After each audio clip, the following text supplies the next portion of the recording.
Sinampahan na ng reklamo ang lalaking nahuli kam sa Caloocan habang sinasaktan ang anak ng kanyang girlfriend. Pero ang ina ng bata gustong iatras ang reklamo laban sa nobyo at sa halip ay kasuhan ang kapatid na nag-post ng video.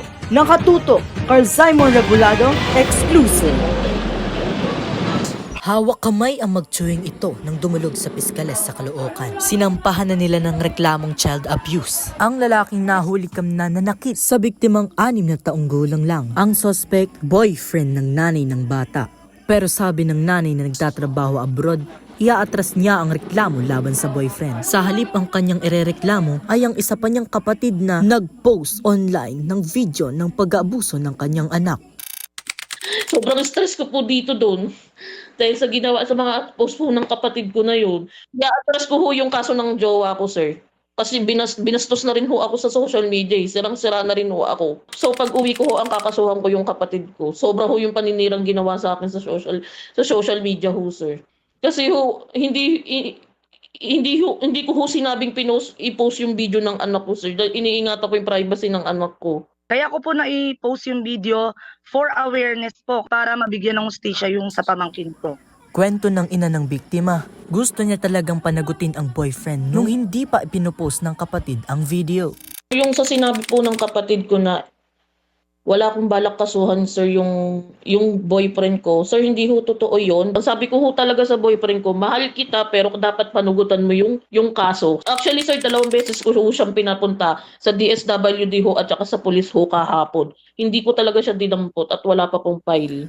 Inakusahan din niya ang kapatid ng pananakit sa kanyang anak nung nasa poder niya ito, kaya ito ipinagkatiwala sa boyfriend. Batay yan sa kwento ng huli. Nagsumbong ho sa akin yung jowa ko na bakit maraming kurot. Sobrang dahil may mga peklat ho. Sabi ho ng anak ko, kinukurot daw ho nila ho doon. Ng nanay ko, ng mga yung mga tita niya ho. Lang din ho ng jowa ko. Sinaktan naman ho yung anak ko. Ginawa din niya yung ginagawa ho ng pamilya ko. Itinanggihan ng tiyahin ng bata na nag-post ng video. Hindi lalaki ng ganyang kalulusog yung anak niya kung sinasaktan dito. At wala po siyang napatunayang pasadyan kahit iharap po sa kanya yung barangay ng 175 na nagharap-harap kami bago makuha yung bata ng lalaki. Sinabihan ko pa yung nanay, ipamedical mo kung meron ka nakuwang pasa. Tsaka in-interview yung mga bata mismo, hindi kami kaharap.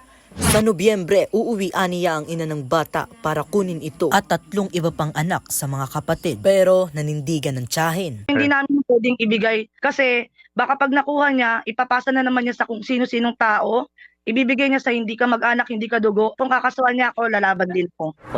Sabi ng Caloocan City Social Welfare Department, sila na lang ang kukuha sa kustodiya ng bata kung mapatunayan sa investigasyon na walang kakayahan ang nanay na alagaan ng anak. At kung totoong sinasaktan din ng bata sa poder ng tiyahin. Pero kung wala pa tayong evidence, no, na talagang sinasaktan, status ko tayo. Doon muna yan sa tiyahin.